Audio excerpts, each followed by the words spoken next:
hello, Melissa. It's so nice to see you both. You look gorgeous. Thank you. Thank you for being here with me today. Today is you guys are making first with me. This is my first time hosting a panel show, so I have two guests instead of one. And we're actually tackling a topic. Today we're going to talk about your careers and how you had to manage it while you were dealing with cancer. So thank you for having this discussion with me. And I know it's a sensitive subject, so thank you for sharing. And I really think it'll be so beneficial for so many people. Because not only do we, people have cancer, but people have other issues in their life, and work has to move on and carry on. And I want to talk with you guys about, those steps. So Kim, will you start off and introduce yourself, and then I'll let Melissa go and do yours afterwards, okay? Sure. So Shay and I go way back. We met in 1998, and we've been reminiscing here before we jumped on the call. So I am still in the same business that I was in back when I met Shay, and I'm the Director of Client Services for a company called the CFO Suite. And so we specialize in consultative staffing, and it's higher end finance and accounting placement, as well as project and interim. And I do client facing and talk to companies that are in pain and need help in their finance organizations. And then I have wonderful recruiters who back me up and fill those jobs. So that's what I do for business. And you let me know, Shay, when you want to know about the cancer diagnosis. I can do that now. Yeah, go ahead. Tell us your diagnosis. Okay, very good. Well, I would first of all like to start with I'm a cancer survivor. So I am a cancer survivor, which I never thought those words would come out of my mouth. I can give you more detail later, but I was diagnosed last June with ACC, adenoid cystic carcinoma, through my mammogram. And I go for my mammogram every year, so that's my platform. But they found this, right? And it was early detection. It was a cancer. It's not typically breast cancer. It's out of the 250,000 people that get breast cancer, about 2,500 a year get ACC. So, kind of crazy. So it was a scary terms and discussions, but I'm a survivor. They caught it early, and I can tell you more about it later. All right, Melissa, go ahead and introduce yourself. Melissa Lane Long. I haven't legally changed my name, so for the sake of this conversation, my name's Long because Roderick's walking in. I'm in the auto finance industry. I work for Hyundai Motor Finance, or Hyundai Capital, I should say, which is Hyundai Motor Finance and Kia Motors Finance. Been with the company to be 9 years in August. I've had a plethora of positions as I've worked my way up through the company. I went for my mammogram when I turned 40. So early detection is my platform as well. It definitely saved lives. They found a little scar. I call it scar tissue because when I was 21, I found a lump in my breast on the same side. So I just thought it was scar tissue from where they went in and did the biopsy.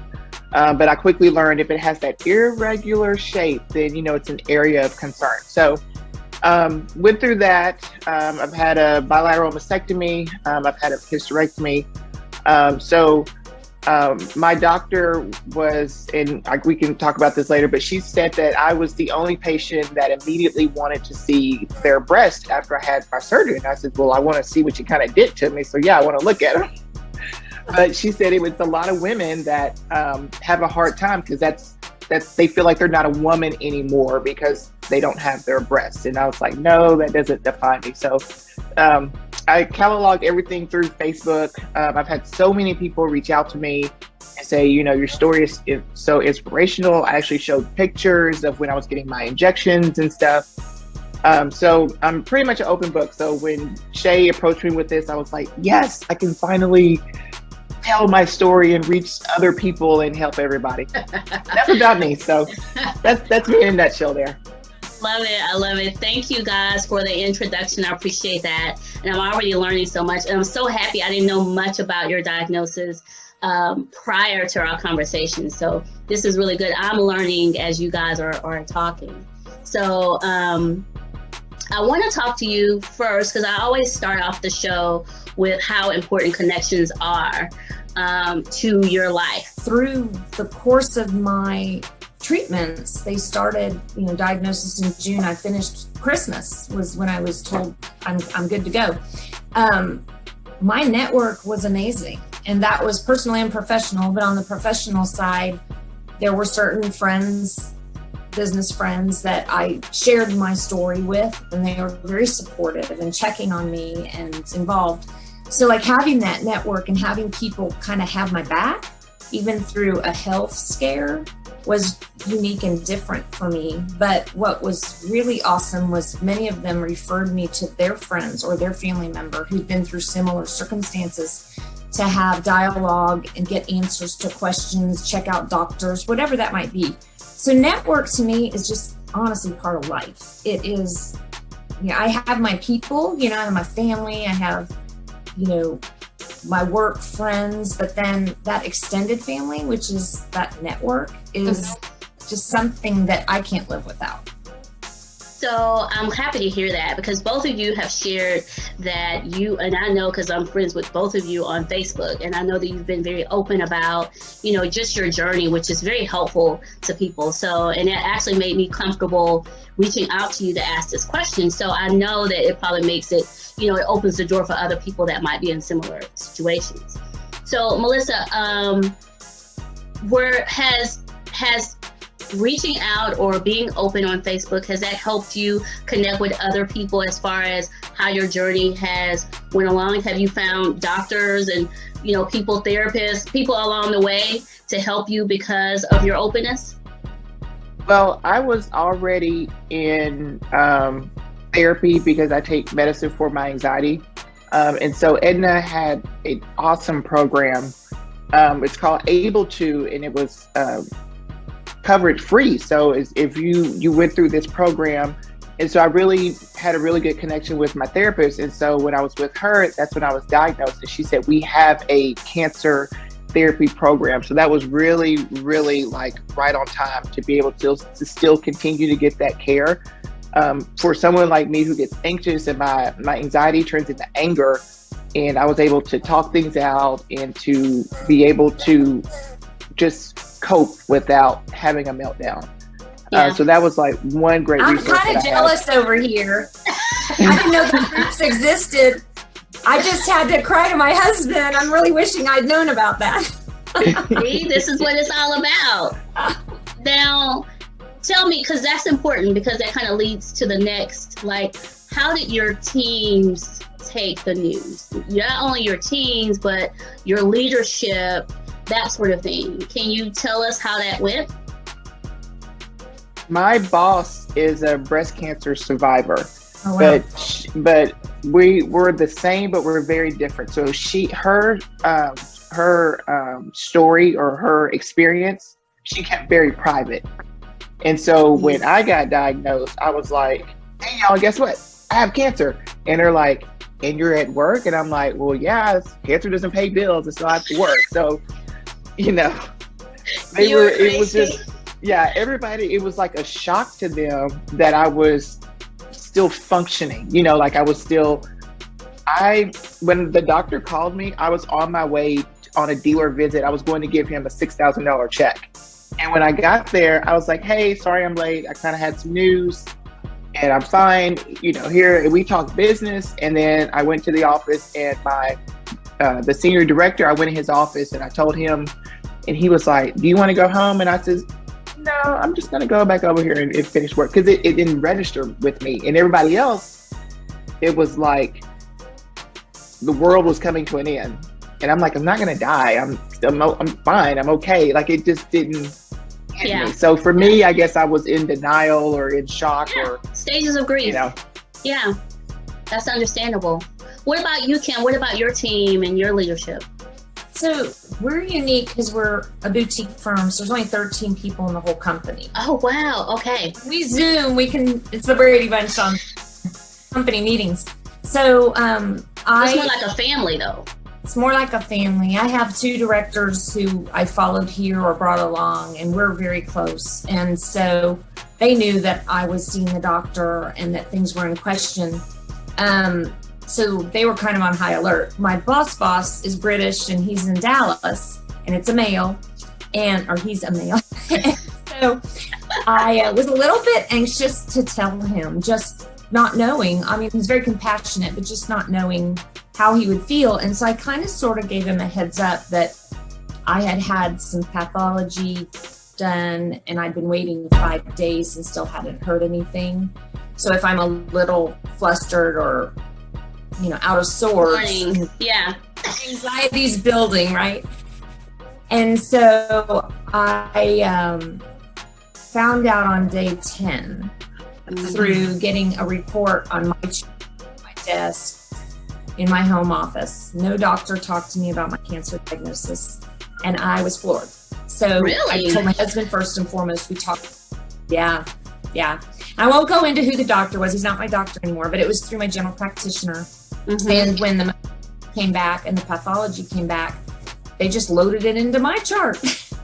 No one called me. And so I got in with, I will talk about my surgeon, because it was Baylor College of Medicine. They were absolutely amazing. It was a referral from, I called and told them my circumstances, and they said, can you be here on Thursday morning? And I had just found out Tuesday that I had cancer, and literally was just reading a report that I printed, and I didn't know half the terms, right? Mm-hmm, right.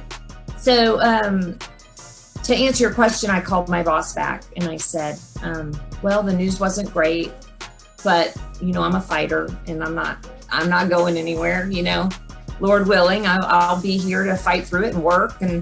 And for me, work was a distraction, from the doctor's appointments. I think there were a couple of days I shouldn't have worked.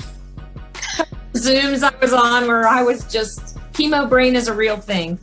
And they just understood, because I, laid the groundwork ahead of time. And if anyone has to go through this and is asked to sit on a 3-hour company-wide strategy meeting, my recommendation would be to say, no, you cannot do that after you've had treatment, because that was a lie. And, but they were all just so supportive, and they said, you do you, whatever you need to take off for 3 months, 6 months. And I said, actually, I need to be here. I need to be distracted. I need your support.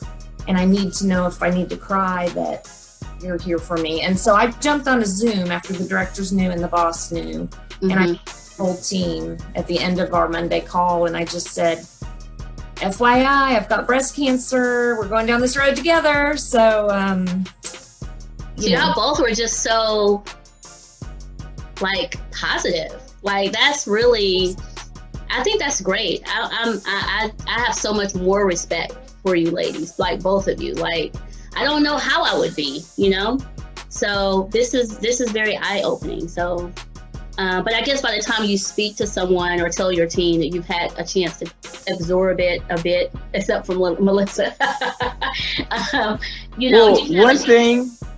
one thing that I would not say is that I had breast cancer. I always said I have cancer in my breast. And I don't know if it just felt weird, because when she said it to me, when she called, I was like, so you're saying I have breast cancer? She was like, we found cancer in your breast. And I was like, oh, okay. You want to say it the way that right. You said it. How do you manage your performance, your delivery, your KPIs, that sort of thing? How do you manage a team like this? What was this like?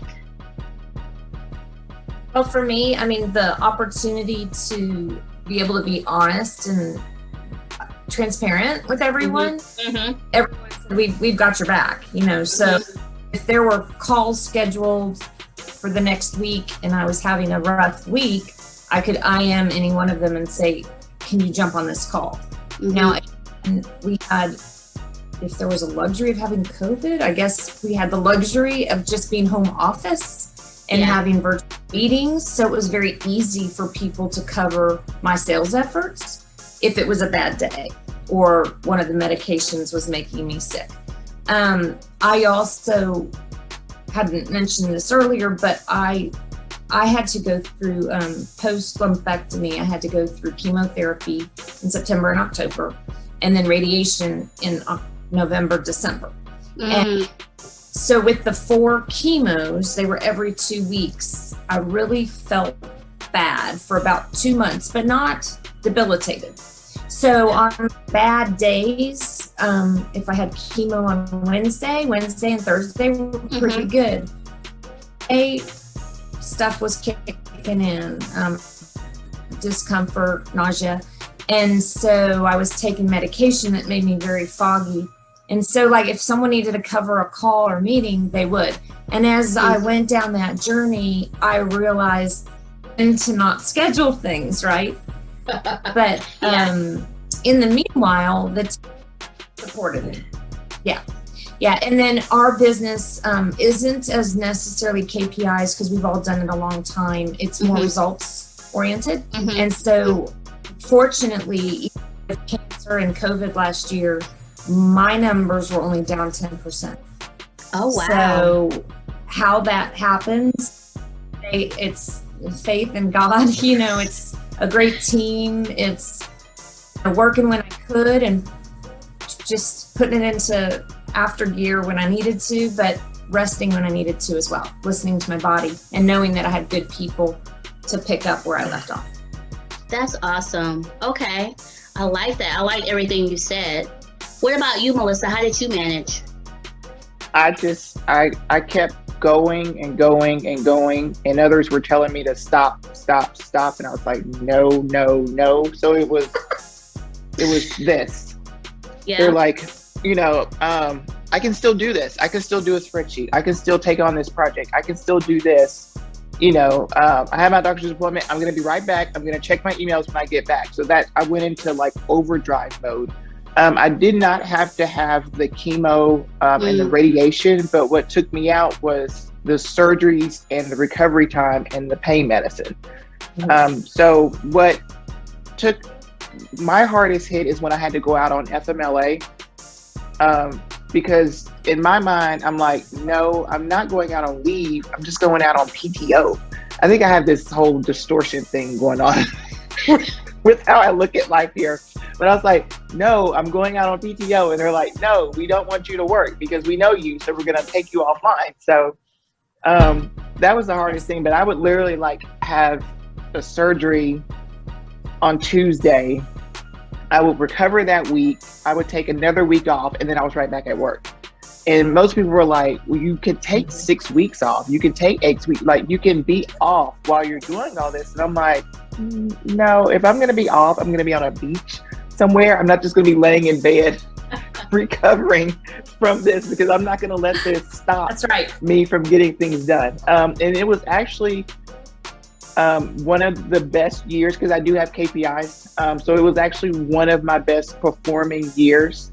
That my bonus was actually higher when I was out with cancer than I got to have the year after that.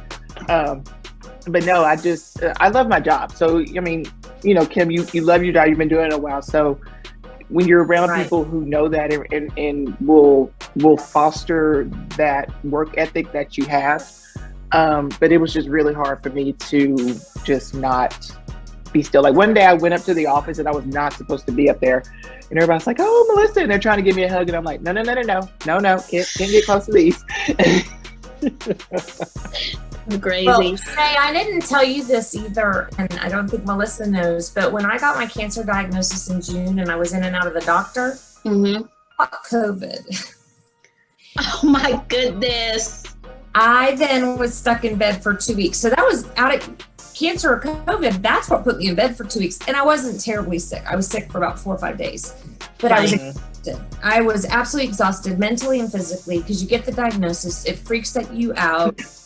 In half the battle in the beginning is not knowing what your path forward is and getting all the information from doctors. So I literally took my call in my COVID bed from my surgeon saying, you need to get well so we can have your surgery on August 3rd.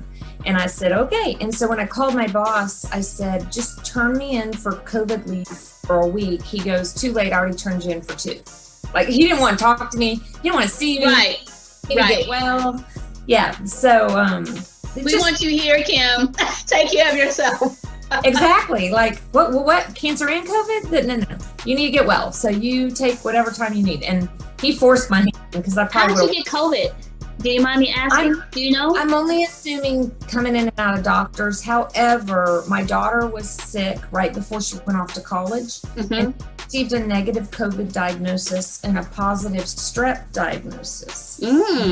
Had COVID symptoms for 7 days, and I drove her to the doctor. I had a medicine, but she didn't feel well, so I drove her to the doctor, and I think she had COVID and just got. I see.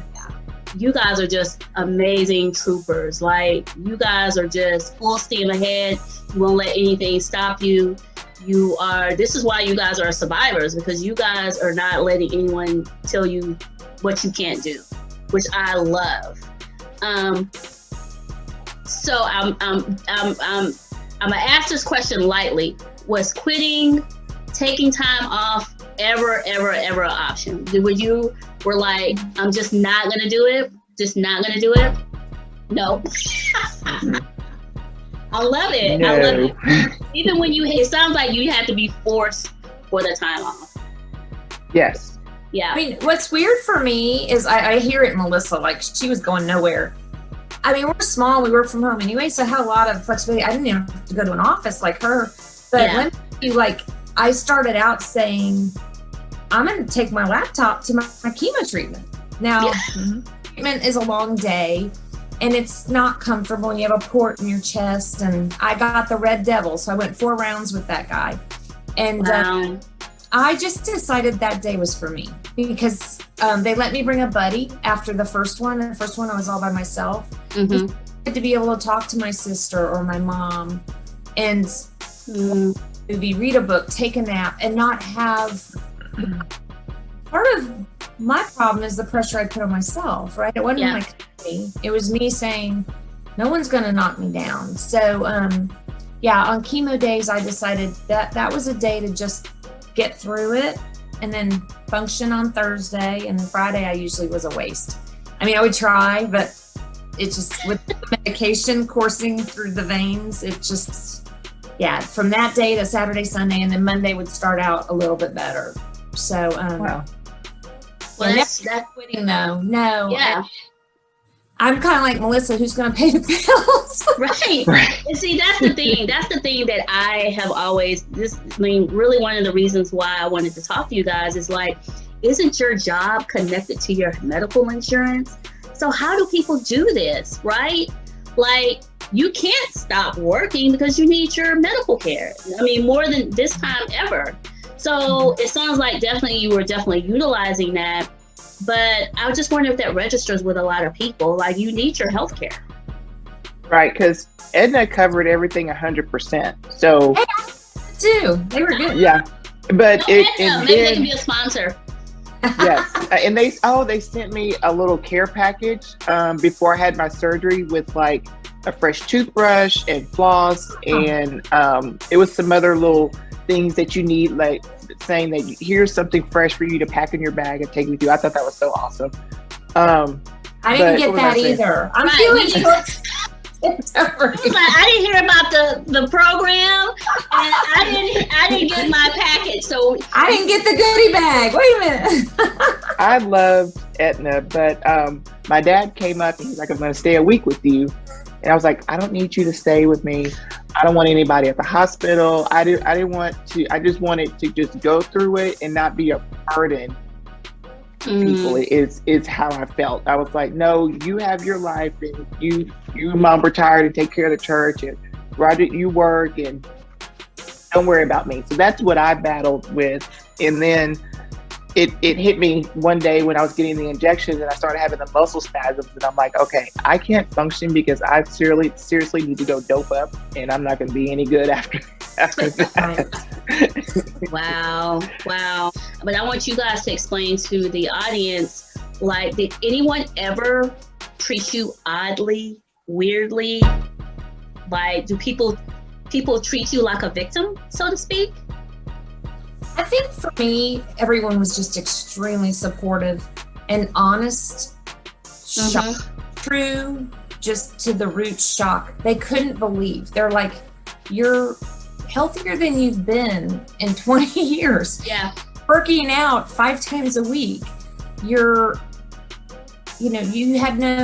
weren't feeling sick. Like, where does, I think it's unique and different that it's happening. I'm a decade older than Melissa, but it's happening a lot. There's a lot of people around us now.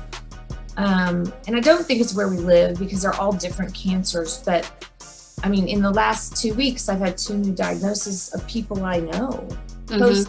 So it's just a weird environment. I never felt unsupported. I felt probably it was quite the opposite. And when it changes is when you're done. And Melissa may have gone through this as well, that everyone was there, baskets showing up, goodies showing up, emojis, dinners, you name it. Everyone wants to help. And then you're done. And I was done on Christmas Day. And in January, I kind of felt sorry for myself because I wasn't getting the attention anymore. Yeah. I mean, I'm glad I'm a survivor, and I don't want that attention because there's a negative connotation. She's sick. We need to, But then it's like they're not asking me to come over because of COVID. So a little isolation, right? A little isolation there. Complete isolation. So I started it with COVID isolation, 14 days in bed, away from my family, my dogs, everyone, and then finished it really having to put myself back out there because once I got my vaccines, I missed my friends. I missed, and even my family. We had another cancer scare in my family, so we weren't all hanging out. I missed my extended family. And this Easter, we spent time on both sides with extended family, and it was such a joy and blessing because we're celebrating not only the holiday and what it stands for, but we're celebrating kind of a new life because a lot of people did a lot of stuff last year. Yeah, that's right. We're all just grateful to be here, and so that's the thing. You got, like you said, COVID, the whole pandemic and just being isolated. You have cancer, and then you have your career. This is, it's just a lot to juggle. And you guys are wives and mothers. We hadn't even embarked on all of those things that entails with it. So, it sounds like you have to have a lot of support all the way around. So, Melissa, what about you? Do you feel like anyone treated you any differently, or did you feel a certain type of way, or?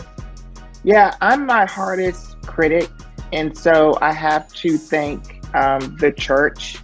I was baptized and joined my church home in Tyler a couple of months before we got married in 2017. So when all this happened and I actually went, on the altar and I confessed to the church that I thought that I got cancer because I wasn't living right, or that I wasn't, my faith, maybe my faith wasn't strong enough. And so I went through a really tough time where I'm a crier, so I cry at the drop of a dime. But I was like, am I being punished for something, or is God using me to help others, to be a voice for others? Is he taking me through this so I can help someone else who doesn't want to talk about it, or who is shy or doesn't know what to do and who to call and this and this? So I just let him use me through that, but I did feel really bad. And so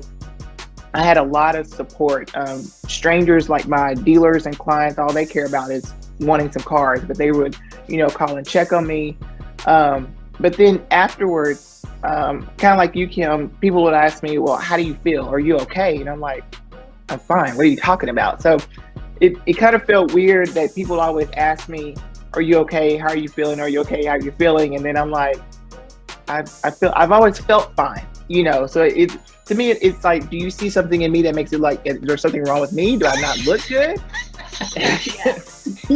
Do I look sick or something? I'm fine, so I understand. It's just kind of weird how you I guess you get, self-conscious about, how you've been feeling and this and telling everybody. And then all of a sudden my post stopped. So now they're like, are you okay? Well, yeah, I can try to think of something else to talk about, but I'm good. And it sounds like, and I just think as women, we're tough on ourselves. I mean, you guys have kind of touched on a few things that I just think, if we were guys talking, that wouldn't have been so, right? And I think we take on so much. We keep going. We're fighters. We have to show our kids, be examples to them. We can't, show weakness and that sort of thing. So with that saying, when you talk to other people and you're advising other people, what is your top 3 things of advice to give other people in your situation? 1, don't read anything. Do not Google anything. Don't Google. Don't do it. That is great advice, Melissa. Yes. Do not Google. And my doctor, she specifically told me to not look anything up. She says, call my office. Here's my number. If you have any questions, I will tell you. Do not go to these sources. All right. Anything else? Well, I know that we've alluded to communication about what our platform was or is going forward. And I struggled with that a bit because I wanted to set up a caring bridge to keep everyone aware. Mm-hmm. Her, who was leaving for college, said, Mom, and this isn't fact, this is her perception, people set up caring bridges when they're dying or when they need money. And I said, well, that's not exactly true. It's, a form of communication, and a lot of people do it, but I'm hearing that this would make you uncomfortable. And she said, yeah, I don't want you to do it. And I think about perception, that if people read it, they would think I was not doing well. So I asked my sisters to help with communication, and they really, God love them, didn't do a great job. I was still getting all the texts. So at a point in time when one of them said, I was asked on the tennis court about your cancer, I heard about it. My sister said I was so thrown off, like I didn't know what to do. We were in the middle of a tennis match. I talked to my husband and I said, I'd like to take my story to Facebook. And my purpose isn't to ask for pity. Prayers, I'll take them all day. But more to educate people. And so I put out a statement that I'm great, I'm doing well. And yes, I was diagnosed, and this started on this date, and this is the plan of action. And then I had a platform where I could do an update and know that anyone who's on Facebook is going to see that. And now that I post no evidence of disease and I'm a survivor, I'm like, get your mammo, get your mammo. So I'm using it for a different mission. And like Melissa said, why me and why did God save me? And you kind of have to listen for that. And obviously, I'm a mother and a wife and a sister and a friend. But I put together a video and put it out to the National Charity League as their October spokesperson because I wanted them to hear story and to not hear it through, water cooler talk or hear it at the tennis court. I wanted them to hear how I was healthy and I was well and I had one little tinge of a pain, no lump. A very scary cancer that if I hadn't gone for my mammogram because of COVID, I might not be here today talking to you. That's how scary it was. So I just felt like whatever that calling is, I have to keep my ears open. I have to keep listening for that and say my part. And so, as some people are very private, would never put it on Facebook. My husband's like, I know why you would like to do that. And so, I didn't want to embarrass the family, but I was like, I'm not going to hide anything. There's nothing to be ashamed of. So. Yeah, I love y'all's, your attitude about it all. You guys are so positive. And I personally think that has a lot to do with you being here. I think attitude is everything in life in general. That's just my personal opinion. And if your mindset is defeatist, then you will be defeated, But if your mindset is to win, which it sounds like that's all you guys are trying to do, and that's why you continue to do so, right? Then you will win. And so you're winners in this whole thing. And I want to congratulate you guys for just being so strong and just being, really a force of life. Because I really think this is going to be really great information for everyone. this is also, again, a private, matter, and you sharing your story. I'm forever grateful. So it's okay to be strong. It's okay to feel bad. When I go to my oncologist office and I had to go for iron infusions, and I'm in there with the people going with the chemo, I have survivor's remorse, which my therapist says is perfectly okay, because my biggest takeaway from this is to tell people that you love them, and to not complain. What we're going through is nothing compared to what somebody else is going through. So just stay positive, tell people you love them, don't complain, and don't Google. Yeah. And I guess if I was going to leave a piece of advice, ask for the support you need, right? Yes. Journey, which we talked about, and then just trust in Jesus. I started every day with Jesus calling, and my faith grew in this process. And love it. I'm weird, he made me sick, and my faith grew, but he made me well as well. So there you go. And I'm about to start crying. We got to wrap it up. I'm a very spiritual person, so I think that is great, and I feel like we find spirituality in our own ways, and I just hear you saying just embrace that and lean into that, so that'll carry you a long ways. Ladies, thank you. This has been so great, and I appreciate you. Loved it, Shay. Thank you. All right, see you. Bye, sister. That's right.